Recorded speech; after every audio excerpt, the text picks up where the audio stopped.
Hello everyone, I am Viplav Pal and आज हम लोग डिस्कस करने वाले हैं जेई एडवांस 2025 के एक question. And this question is from the chapter matrix. And इसका लेवल का अगर मैं बात करूं तो इसका लेवल है मॉडरेट, इजी टू मॉडरेट हम लोग बोल सकते हैं। तो देखो, इस क्वेश्चन में क्या पूछा है। क्वेश्चन में एक मैट्रिक्स दिया है, पी मैट्रिक्स, जिसका क्या दिया है 2 0 0 0 2 0 एंड 0 0 3। एंड क्यू एक मैट्रिक्स मुझे ढूंढना है जिसका क्या क्या क्राइटेरिया दिया हुआ है। एक क्राइटेरिया तो दिया हुआ है क्यू इनवर्स बराबर क्या है, क्यू ट्रांसपोज। पी क्यू बराबर क्यू पी दिया हुआ है। ठीक है, ये दो चीज दिया हुआ है। एंड एक और चीज मुझे बोला है कि क्यू का जो भी एंट्रीज हम लोग डालेंगे ना, वो इंटीजर डालेंगे। ठीक है, मतलब क्यू का जो भी एलिमेंट्स होगा सारा क्या होगा, इंटीजर्स एलिमेंट्स होगा। क्लियर है। Now the first thing that Q हम लोग एक एज्यूम कर लेते हैं 3 क्रॉस 3 मैट्रिक्स, जो क्या ऐसा एज्यूम कर लेते हैं A B C D E F G H I. ठीक है, अभी हम लोग क्या क्या कैलकुलेट करेंगे। देखो, पी क्यू बराबर क्यू पी तो दिया हुआ है, तो पी क्यू को हम लोग क्यू पी के साथ बराबर कर देंगे। तो अभी बताओ, पी क्यू हम लोग अगर कैलकुलेट करें तो कितना आएगा पी क्यू। तो लेट्स मल्टीप्लाई। देखो, पी का पहला रो क्या है 2 0 0, क्यू का पहला कॉलम क्या है ए डी जी, तो मल्टीप्लाई करेंगे तो कितना आएगा 2a आएगा। 2 0 0 के साथ अब बी एच को मल्टीप्लाई करेंगे तो 2b आएगा। 2 0 0 के साथ सी एफ आई को करेंगे तो 2c आएगा। इन द सेम वे 0 2 0 के साथ जब करेंगे तो कितना आएगा 2d आएगा, फिर 2e आएगा, 2f आएगा। अब 0 0 3 के साथ करेंगे तो 3g आएगा। सिर्फ थर्ड एलिमेंट बचेगा ना, 3h आएगा, फिर 3i आएगा। अब इन द सेम वे हम लोग अगर क्यूपी को कैलकुलेट करेंगे तो क्यूपी कितना आएगा बताओ। तो क्यूपी मेरा आ जाएगा, क्यूपी मेरा कितना आ जाएगा, क्यूपी मेरा आ जाएगा देखो, क्यू का first row A B C, and उसके साथ पी का पहला कॉलम 2 0 0 मल्टीप्लाई करेंगे तो एबीसी के साथ 2 0 0 मल्टीप्लाई करेंगे तो 2a आएगा। इन द सेम वे एबीसी के साथ 0 2 0 को मल्टीप्लाई करेंगे तो 2b आएगा। एबीसी के साथ 0 0 3 को मल्टीप्लाई करेंगे तो 3c आएगा। इन द सेम वे जब डी एफ के साथ करेंगे तो फिर सिर्फ 2d आएगा, 2e आएगा, 3f आएगा। पैटर्न तो सेम ही आएगा। जी एच आई के साथ करेंगे तो पहले क्या कितना आएगा 2g आएगा, फिर आएगा 2h आएगा, फिर 3i आएगा। अब देखो पी क्यू मेरा बराबर है क्यू पी के साथ, है ना। तो इसका हर एक एलिमेंट भी इक्वल होगा। अब देखो 2a तो 2a के साथ इक्वल ही होगा, ए का वैल्यू आप कुछ भी डालो, 2b के साथ इक्वल होगा। बट डिफरेंट कहाँ पे है वो चेक करो, 3c है इधर 2c है, मतलब 3c बराबर 2c होगा। इन द सेम वे देखो 2g बराबर 3g होगा, 2h बराबर 3h होगा, एंड 3f बराबर 2f होगा। ये एलिमेंट्स देख लो, मैं मार्क कर देता हूँ आप लोगों के लिए। ये जो एलिमेंट्स देख रहा हूँ, क्योंकि ये दोनों में डिफरेंट आया है तो इसको हम लोग इक्वेट कर देंगे। तो अगर बोलो 3c बराबर 2c हो, मतलब मैं उस तरफ लेके जाऊंगा तो c 0 आएगा। इन द सेम वे g भी 0 आएगा, h भी 0 आएगा, f भी 0 आएगा। मतलब c f g h ये चार एंट्रीज हमारा क्या आ गया, 0 आ गया। तो मेरा क्यू मैट्रिक्स थोड़ा सा चेंज हो गया, थोड़ा सा रीडिफाइन कर लेंगे हम लोग क्यू को, ए बी सी। अब देखो मेरा सी 0 हो गया था तो फिर ए बी 0 लिख देते हैं। डी ई एफ में से एफ मेरा 0 हो गया है तो फिर डी ई 0 लिख देंगे।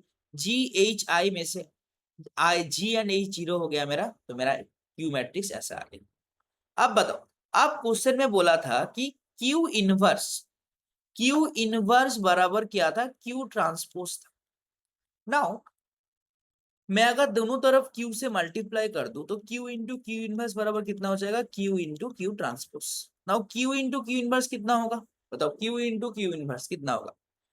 कोई मैट्रिक्स के साथ अगर उसके इनवर्स को मल्टीप्लाई करता हूं तो आइडेंटिटी मैट्रिक्स आता है। तो Q इंटू क्यू ट्रांसपोज कितना हो जाएगा, आइडेंटिटी मैट्रिक्स हो जाएगा। All right.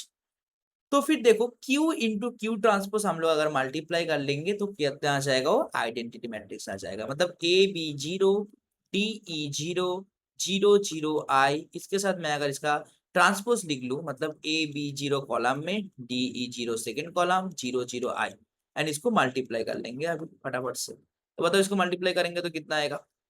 तो ए बी 0 के साथ ए बी 0 मल्टीप्लाई होगा तो ए स्क्वायर प्लस स्क्वायर होगा। अब ए बी 0 के साथ अगर मैं डी 0 को मल्टीप्लाई करता हूं तो कितना आएगा, ए डी प्लस पीई। उसके बाद देखो ए भी जीरो के साथ अगर 0 0 i करेंगे तो 0 आ जाएगा। क्लियर है। अब देखो डी जीरो के साथ करेंगे सेम, ए भी जीरो पहले होगा तो ए डी प्लस बी आएगा।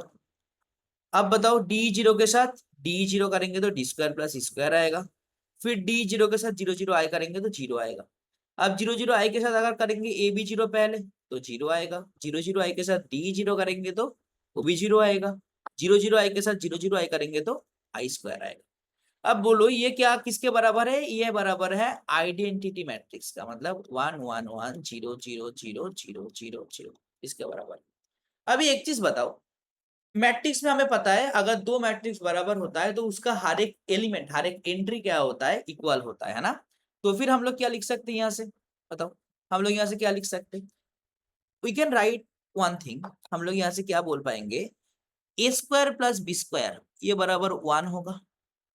ए स्क्वायर प्लस बी स्क्वायर ये बराबर कितना हो जाएगा? 1 हो जाएगा। In the same way D square plus square ये भी बराबर 1 होगा एंड आई स्क्वायर भी आपका 1 होगा। एंड आपका ए डी प्लस बीई जो ये वाला एंट्री है ये किसके बराबर होगा? देखो 0 के बराबर। क्लियर। देखो इस ए स्क्वायर प्लस बी स्क्वायर को मैंने 1 के बराबर किया, इसको भी 1 के बराबर किया, इसको 1 के बराबर किया, और ए डी प्लस बी जो है इसको 0 के बराबर किया, बाकी तो 0 ही है सारे में। अब बताओ अगर मुझे डालना है, देखो आई स्क्वायर इक्वल्स टू 1 मतलब यहाँ से तो मुझे सीधा सीधा दिख रहा है आई का दो वैल्यू आ सकता है, एक हो सकता है +1 या फिर -1, क्योंकि इंटीजर एंट्रीज बोला है। एंड ऑब्वियसली आप स्क्वायर रूट कर रहे हो तो फिर दो ही इंटीजर्स ही आएगा और कोई वैल्यू तो आएगा नहीं। अब देखो A D plus B equals to 0 है, मतलब अब अगर ध्यान से सोचोगे ना, आइदर मैं क्या करूंगा इसमें से कोई दो वैल्यू को 0 कर दूंगा, मतलब ए डी में से एक को 0 कर दूंगा, बी में से कोई एक वैल्यू को 0 कर दूंगा, तो 0 + 0 कितना हो जाएगा? 0 हो जाएगा। ओके। अब you can ask me sir हम लोग ऐसा भी तो कर सकते, इसमें 1 बनाया इसमें -1 बनाया तब भी तो 0 आएगा। बट ध्यान से सोच के देखो, यहाँ पे आपको दिख रहा है ना ए स्क्वायर प्लस बी स्क्वायर का वैल्यू क्या है? 1 है।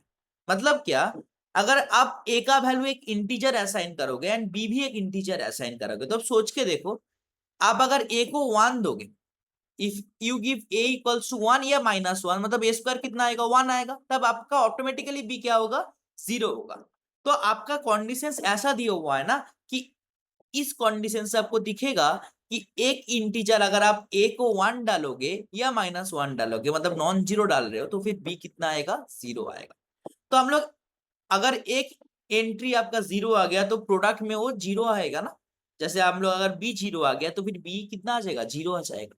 तो देखो हम लोग पहले क्या कर रहे हैं, पहले ए को 0 बना रहे हैं।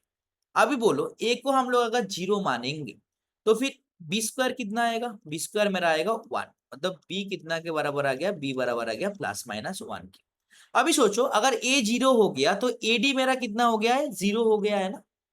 अब 0 के साथ क्या ऐड करने पे 0 आएगा बताओ? ऑब्वियसली बी का वैल्यू भी 0 होना पड़ेगा। अब एक चीज सोचो कि बी तो मेरा नॉन जीरो वैल्यू है, +-1 आइदर +1 होगा या फिर -1 होगा, तो ऑब्वियसली हम लोग कह सकते हैं ई को क्या होना पड़ेगा? 0 होना पड़ेगा। ठीक है। एंड डी ई अगर 0 हो गया तो डी स्क्वायर 1 आएगा, मतलब डी का वैल्यू क्या क्या होगा? +-1 होगा। तो हमें एक केस मिला, मैं आई का केस अभी कंसिडर नहीं कर रहा, मैं बस ए बी डी ई का सोच रहा हूँ, मतलब ए 0, बी का वैल्यू +-1, ई का वैल्यू 0, डी का वैल्यू +-1। अब इसका कितना कितना केसेस हो जाएगा? हम लोग अगर बताए तो 0 यहाँ से दो एंट्रीज 2 × 2 तब 4 केसेस हो जाएगा। हम लोग तो इसका उल्टा भी कर सकते हैं ना, मतलब हम लोग क्या कर सकते हैं, अगर बी को 0 डाल देंगे तब ए हो जाएगा +-1, और जब डी को 0 डाल देंगे ई हो जाएगा +-1, ये भी केस पॉसिबल है। तो इसका कितना केसेस हो जाएगा? 2 × 2 4 केसेस हो जाएगा। तो मेरा total entries total Q matrix कितना आ जाएगा? देखो यहाँ से तो 4 + 4 कितना आ गया? 8 केसेस आ गया। 8 × आई के लिए हम लोग दो वैल्यूज असाइन कर सकते हैं, आया हम लोग अगर +1 देंगे या फिर -1 देंगे, तो फिर 8 × 2 16 मैट्रिसेस आ जाएगा जो क्यू के कंडीशंस को सेटिस्फाई करेगा। ओके, आई थिंक सबको ये कॉन्सेप्ट समझ में आया है। अगर आप लोगों को कोई डाउट है you can ask me in the comment section, I shall try to clear your doubts. Thank you very much, have a great day.